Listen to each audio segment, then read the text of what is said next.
The following montage is shot on the Panasonic G85.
This is the Panasonic G85.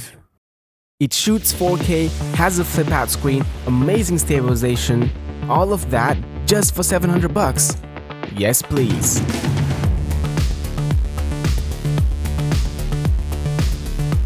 Hello, hey guys, and welcome back to another video.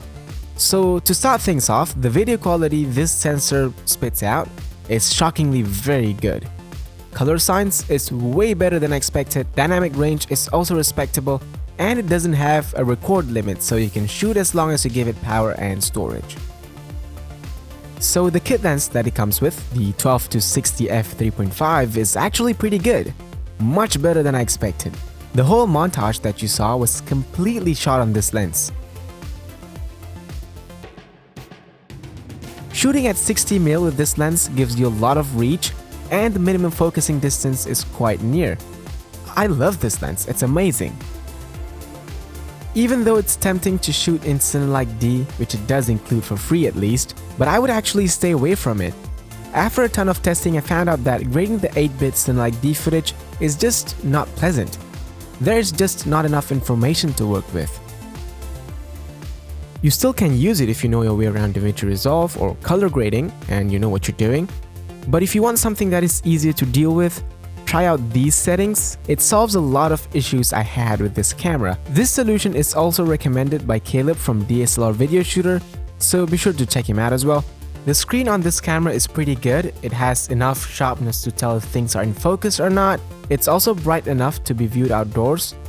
Also, being a flip-out screen, it makes things so much easier. Hands down, every camera should have this. Speaking of things every camera should have, well, good stabilization. I absolutely love IBIS, the built-in image stabilization on this camera. If you happen to have an optically stabilized lens like the kit lens, both systems would work hand in hand to give you very shocking results. It's way better than the one in my Sony a7 III. It doesn't only work for videos, it also works even for photos, which is cool. Anyways, the battery life that you get with this camera is decent. It's better than the Sony a6000 lineup, but there is still a lot of room for improvement. And speaking of things that can be improved, there is no headphone jack, so you just have to rely on your audio levels. The microphone jack gets in the way of the flip-out screen, which happens to be very annoying, and the autofocus is not good, and I would prefer not to use it. The good thing here is that even if you're in manual focus mode, you can still tap to focus, which I used all the time. The low light capabilities is not great by any means, but for the price, it's not that bad actually. Other than that, this is a pretty good camera. Actually, this is an amazing camera for the price. I wouldn't pick this up for photos, but for videos, this thing is a beast. Of course, there are better compact cameras out there, but depending on your region, those are gonna cost you way more than this camera. So if you're looking for a versatile camera that happens to have very respectable video quality, this is the one for you. As always, bye.